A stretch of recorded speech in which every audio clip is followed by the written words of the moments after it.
धर्म पुराण, the essence of India. आध्यात्म, संस्कृति, संस्कार, जीवन का आधार।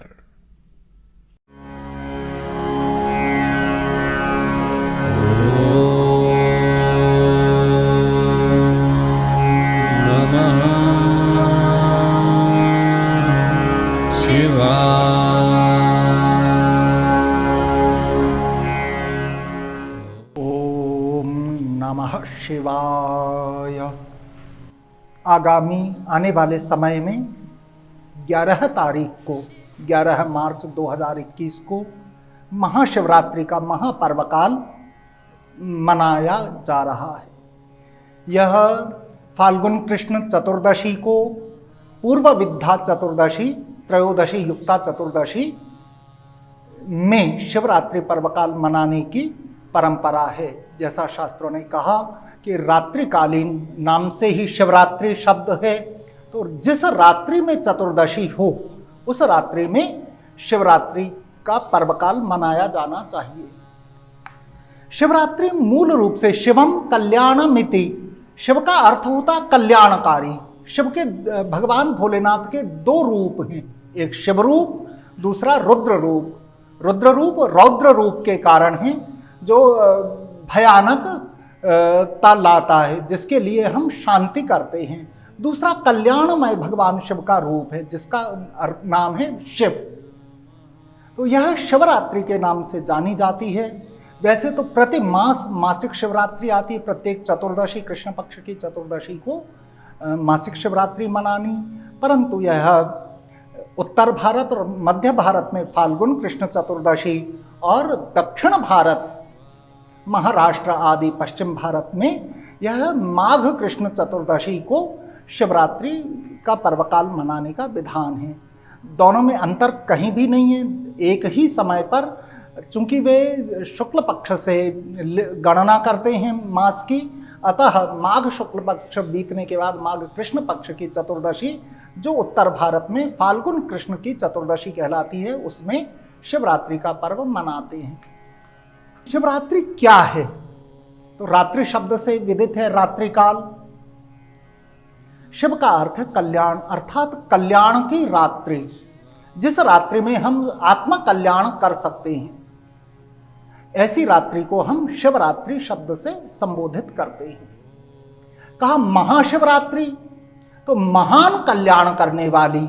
शास्त्रों ने कहा कल्याण किसका करना? तो आत्मा कल्याणार्थ और विश्व कल्याणार्थ हमारे चार उद्घोष हैं। धर्म की जय हो, अधर्म का नाश हो, प्राणियों में सद्भाव हो, और चौथा और महावाक्य है विश्व का कल्याण हो। तो विश्व के कल्याण की भावना जिस रात्रि में निहित है, उस रात्रि का नाम है महाशिवरात्रि। इसमें महान कल्याण, सबके कल्याण की कामना जिस रात्रि में निहित है, वह रात्रि शिवरात्रि कहलाती है। श्रीमद् भगवद गीता में भगवान कृष्ण कहते हैं अर्जुन को समझाते हुए, या निशा सर्वभूतानां तस्याम जागर्ति संयमी। जो सब लोगों के लिए रात्रि है, वह योगियों के लिए दिवस हो जाता है, जागरण की रात्रि हो जाती है। जब जागो तब दिन कहलाता है। तो यह जागरण की रात्रि है। जब सारा संसार सो रहा हो, तब अपनी आत्मा को जगाने का कुंडलिनी जागरण की रात्रि है। इस कुंडलिनी के जागरण करने की रात्रि को शिवरात्रि कहा। तो जागरण का विशेष महत्व है, रात्रि जागरण। अब रात्रि जागरण में करें क्या? तो अर्थ है हम शिवमय हो जाएं। शिवमय होने का अर्थ है शिव में खो जाएं, शिव का सानिध्य, शिव का सामीप्य, शिव का रूप दर्शन, शिव सारूप्य, शिव के लोक में गमन, शिव सालोक्य। उसके लिए हमें भगवान शिव के समीप जाना पड़ता है। हम जब भगवान शिव की मूर्ति के सामने होते हैं तो यह सामीप्य होता है, सामीप्य मोक्ष। जब हम शिव मंदिर में होते हैं तो यह सालोक्य कहलाता है। हम भगवान की पूजन करते हैं तो भगवान शिव के जैसे आभूषण धारण करते हैं, या रुद्राक्ष की माला, पीत वस्त्र, रक्त वस्त्र, मस्तक पर शिखा बंधन आदि, पवित्रता, मस्तक पे भस्म धारणा आदि, ये सब शिव के रूप हैं। तो शिव रूप में भी हम हो जाते हैं, शिव सारूप्य। और इसमें यह सब व्यवस्थाएं करके हमें अब भगवान शिव की पूजा करनी होती है। तो पूजन के लिए विशेष विधान है। यह सब सामग्री यहाँ दिखाई दे ही रही है। सबसे प्रधान है भाव से समर्पण करना। भगवान शिव को अनेक प्रकार के उपचारों से पूजन किया जाता है भगवान शिव का। तो इन उपचारों के पूजन में सबसे श्रेष्ठ उपचार पूजन भगवान आदि शंकराचार्य ने मानसोपचार कहा। जो मानसोपचार पूजन करने के बाद या बाह्योपचार से पूजन करता है, उसकी पूजन सफल मानी जाती है। हमारे पास सामग्री हो या ना हो, पर हम मन से भगवान शिव की पूजा कर सकते हैं। तो शिवरात्रि में सबसे पहले अंतर्याग करना, मानसोपचार पूजन करना, शिवमय हो जाना, फिर जो वस्तु उपलब्ध हो उस वस्तु सामग्री को भगवान शिव को समर्पित करना, यह शिवरात्रि का विधान है। शिवरात्रि में देखिए जैसे मूल है भगवान का आवाहन करने के बाद में उन्हें पाद्य अर्घ्य, चरण धुलाना, अर्घ्य आदि देना, उसके बाद पंचामृत स्नान कराना। यहाँ हमने सब सामग्री की व्यवस्था की है। दूध, दही, घृत, मधु, शर्करा, चंदन, उद्वर्तन, अनेक प्रकार के फलोदक है, पुष्पोदक है, विजया आदि का स्नान है।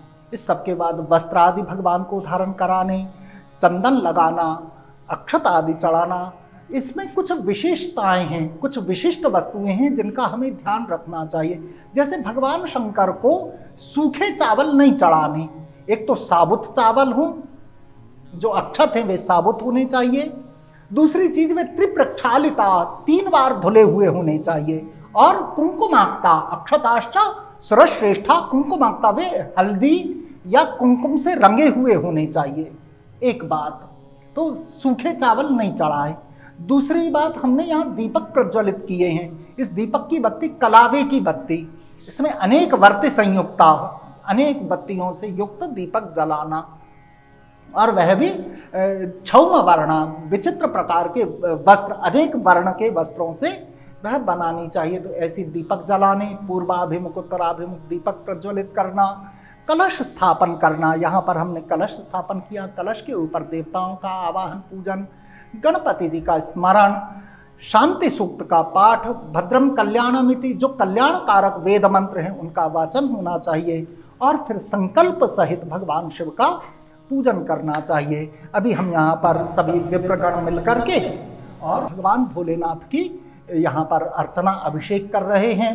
यह 5 शिवरात्रि के दिन 5 बार, पहले पंचामृताभिषेक, फिर पृथक पृथक पयाभिषेक, दध्याभिषेक, घृताभिषेक और मध्वादि अभिषेक, इस प्रकार से 5 प्रकार से पंच प्रहर की पूजन गोधूली वेला से आरंभ करके अगले सूर्योदय की वेला तक, ब्रह्म मुहूर्त वेला तक में 5 बार यह पूजन किया जाता है। आप सभी जो भी इस चैनल के माध्यम से हमें देख रहे हैं, वे इस पूजन की सामग्री को व्यवस्थित करके इस पूजन को करेंगे।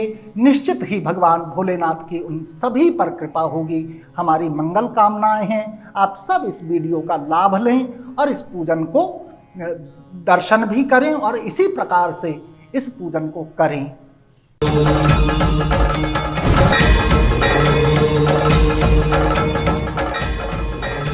धर्म पुराण, द एसेंस ऑफ इंडिया।